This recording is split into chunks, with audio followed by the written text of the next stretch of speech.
Сәлем достар, бұл қызықты ойынды қарамас бұрын менің каналыма тіркеліп кетіңіздер. Ойынның шарты бізге әртүрлі кейіпкерлерді беретін болады. Біз оларды пластилиннен жасайтын боламыз. Бірінші кейіпкер бізде Планктон! Достар, біз бастадық.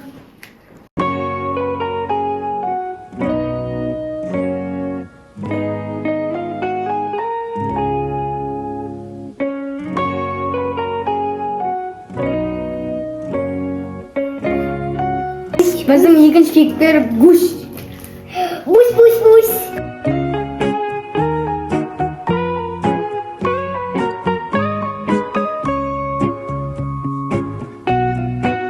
Келесі кейіпкер бізде Панда.